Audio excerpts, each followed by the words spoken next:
How did a 14-year-old ninth grade student from Gurgaon not only complete Everest Base Camp but also get a world record doing it? Seems pretty crazy, right? Well, I'm here to talk about just that. But before that, let's set the scene. It was a cold, alienating November, and the boy's parents had been invited to a school event.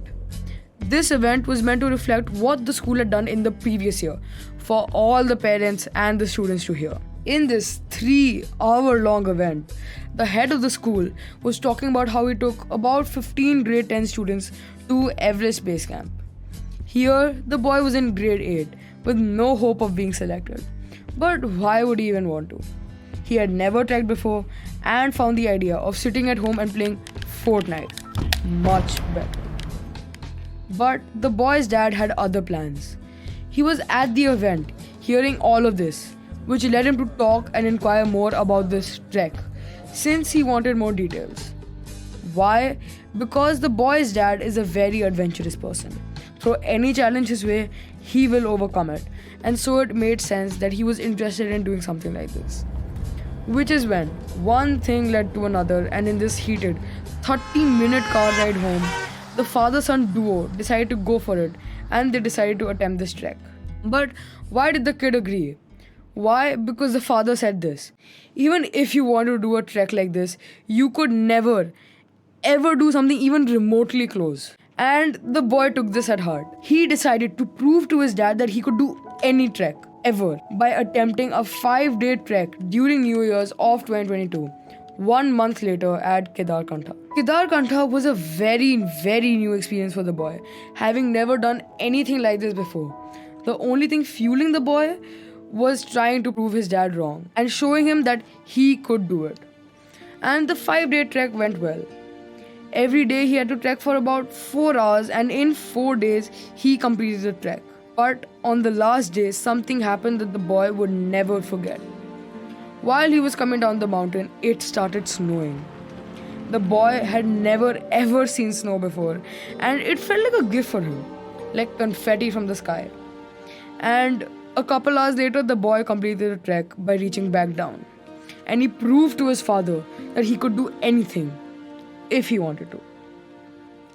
After he came back home, the boy and his dad started talking about the next big adventure, EBC. And while they were talking, the boy's mother and 8-year-old brother also overheard it. The mother was an adventurer too, so she excitedly proposed joining. After which, the younger brother managed to negotiate a dog for the completion of this humongous trek. This was all in a span of about 4 hours, and one could say the most eventful 4 hours of the boy's life. And so, like that, the whole family decided to complete or tried to complete Everest Base Camp. But before we get into that, why was trekking EBC a world record winning achievement? I mean, 40,000 people do it every single year. So what made this family so special? Well, while the family was discussing about this, they had another idea, a joke some might say. Let me explain. The dad and the boy were talking about how the dean went on and on about the trek for about half the event, 1.5 hours. And so they decided to try and one-up him. How?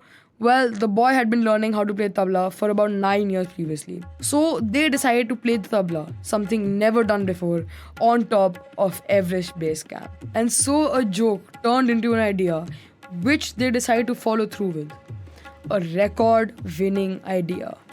The boy and his tabla guru trained to play a 5-minute long composition they created on the tabla, and 7 months later, the trek began.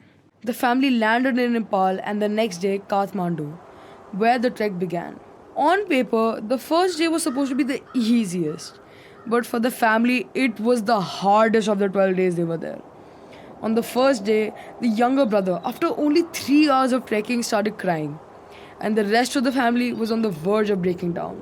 So, from the first day itself, the family had thoughts of going back, with 12 days to go.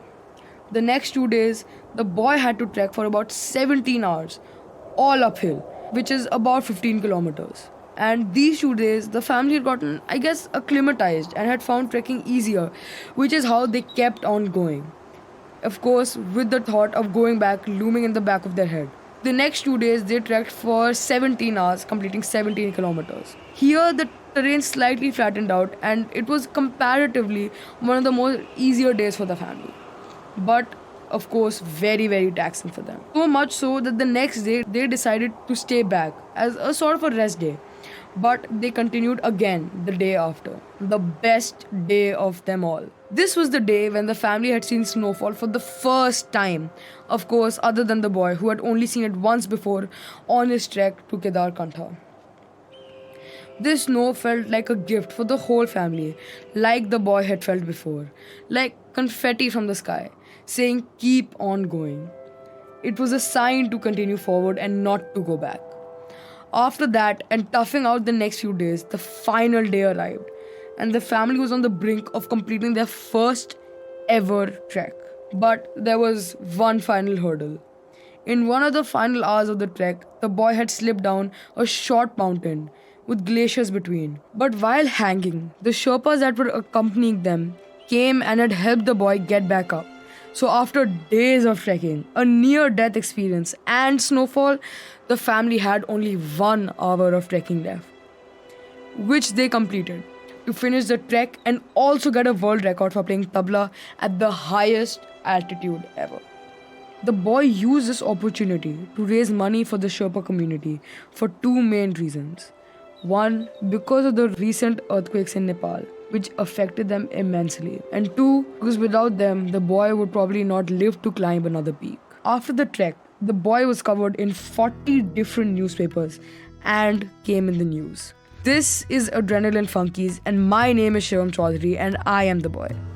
My brother Arjun was the 8-year-old brother, and my dad and my mom did the trek with us.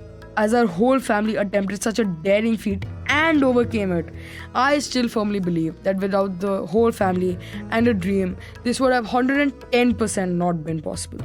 I am grateful for my family. I'm grateful to have the privilege to attempt this.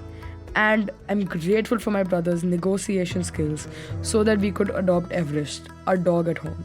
This podcast is created so that other people with similar experiences can come and talk about what they did, so that people around the world get the motivation and the dedication to do something like this. Like my school dean inspired me, I hope this podcast inspires you. Next episode, expect a special guest on the show, talking about their own experience. And if you know anyone with such an experience, do let us know at adrenalinefunkies@gmail.com. And thank you everyone. I am Shivam, and I will see you next time.